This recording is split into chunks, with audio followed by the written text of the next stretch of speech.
questioners, give them the widest powers to call witnesses, spare no expense.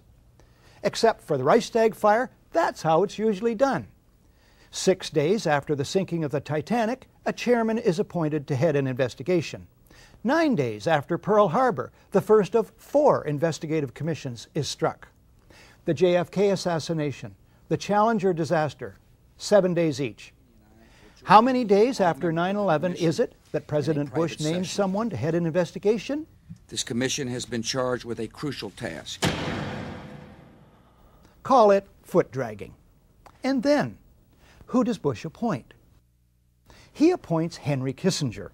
Naming Kissinger sets a new standard for cynicism, or for being out of touch, or both. A New York Times editorial suggests the choice was to contain an investigation the White House long opposed. But Kissinger at least is an expert on the date September 11th. It was on that day in 1973 that the CIA-assisted overthrow of the democratically elected government of Chile takes place, masterminded by Kissinger for Richard Nixon. President Salvador Allende is murdered. In his 2001 book, The Trial of Henry Kissinger, Christopher Hitchens notes Kissinger as a crucial figure at all stages of this crime and cover-up. Now, this is in reference to a bloody and unnecessary Kissinger-driven episode in Indochina, which cost the lives of 64 U.S. servicemen. But it also sums up Kissinger's role in the bloody Chilean operation. The cover-up is as important as the crime. The White House tries to install Kissinger, an expert at cover-ups, to head the 9/11 investigation. After a universal backlash, Kissinger backs off. Bush then names, it's 431 days now, Thomas Kean and Lee Hamilton as co-chairmen. Kean's Azerbaijan oil connections and other conflicts of interest should make him ineligible from the outset. He earlier co-chairs the Homeland Security Project. Observers have noted that huge profits are to be made in the surveillance and security industries these days. The more alarmed the public, the bigger the profits. As for co-chair Lee Hamilton, Washington investigative journalist Joyce Lynn says he should be called Mr. Cover-Up. He is 0 for 4, she says, in finding any malfeasance in the 4 previous investigative commissions on which he's served. These include the Iran-Contra affair and the October surprise, which denied Jimmy Carter the presidency. The White House chooses all the commissioners. Lynn calls them key insiders rife with conflicts of interest. The White House brazenly appoints as the executive director one Dr. Philip Zelikow, a right-wing Republican hawk deeply involved in the Bush circle, a member of the Bush-Cheney transition team, and a National Security Council advisor with Condoleezza Rice under Bush 1. The editor of Vanity Fair, Graydon Carter, sums it up. The Bush White House did everything in its power to derail an open inquiry. Then, when faced with its inevitability, the President and his aides sought to limit its scope, its access, and its funding. The Commission's full title is the National Commission on Terrorist Attacks upon the United States. Reflecting extreme laziness in research and wording, the mainstream media keep referring to it as the Independent 9/11 Commission. This commission was about as independent from White House control and manipulation as the abused prisoners at Abu Ghraib were from their jailers. Mandate. The commission itself says, we're not out to blame anyone. In other words, accountability is not part of the mandate. Budget. In January 2003, the Bush administration allots the commission $3 million. This compares to $5 million for a 1996 commission that looked into casino gambling, and $50 million each for the inquiries into the Columbia shuttle explosion and the Clintons' failed Whitewater deal. The dollar amount is later grudgingly raised but never exceeds $15 million. The White House releases only 25% of 11,000 documents requested. It blacks out portions of the released documents, resists requests that the administration officials testify under oath, and tries to rush the commission's deadline. After a cat-and-mouse game, Bush and Cheney meet the commission.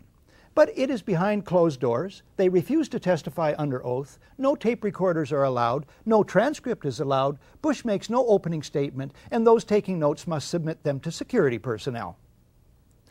All of this is what is called in law guilty demeanor. The behavior of the White House in relation to the Commission from start to finish only makes sense if the official story is a lie and the truth needs to be kept secret. The term whitewash doesn't do justice to the report of the 9/11 Commission. Omission-riddled inventive cover-up, maybe? The Commission finds that the ultimate reason the events of 9/11 took place was a failure of imagination. They ought to know. Imagination was something the Commission had in abundance. The Commission imagines U.S. intelligence received insufficient specific warnings of an impending event. Even though CIA head George Tenet says in an unguarded moment that the system was blinking red, the Commission imagines there's nothing to go with. When we return, an American researcher on the number of published warnings. A community rates low on an information scale when the press, radio, and other channels of communication are controlled by only a few people. And if books and newspapers and the radio are efficiently controlled, the people will read and accept exactly what the few in control want them to. Welcome back to The Great Conspiracy, the 9/11 news special you never saw. American Paul Thompson has created the definitive timeline of events related to 9/11. It's drawn exclusively from published reports. Thompson takes almost an hour at the Toronto Citizens Inquiry to list a fraction of the published reports dealing with early warnings.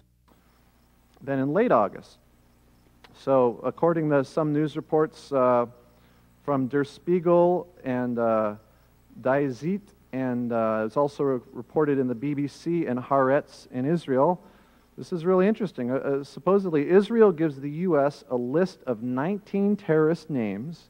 So there are 19 people on the flight, and here they're giving 19 names. We don't know if they're the exact same list.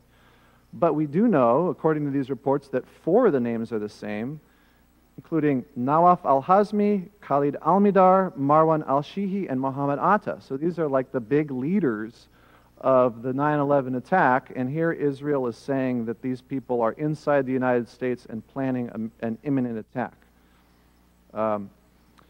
Then early September, Egypt warns the U.S., saying that Al-Qaeda is in the advanced stages of a, quote, significant operation, unquote, against an American target, probably within the U.S. So, you know, just as an aside, remember that virtually every one of these things I've been talking about is talking about an attack inside the U.S. Remember that George Tenet said that all the information they had pointed to an attack overseas. In the context of this program, it's important to note these warnings are from individuals, agencies, and whole governments who are obviously not in on the plot. It should be observed that in the main, the controversies over who knew what and when about the attacks are diversionary mini-dramas that reinforce the official fiction. What these individuals and agencies and governments discover are plans and patsies being prepared to play their roles. Even if it's the most charitable explanation, and we say it was only incompetence, that incompetence was so severe. I mean, how many warnings do you need? And not only that, but it was followed after 9/11 by a cover-up. And as it's often said, it's not the crime, but it's the cover-up that, you know, that you end up going to jail for. That, you know, between the incompetence and the cover-up, that alone should lead to impeachment of President Bush and all of his top people.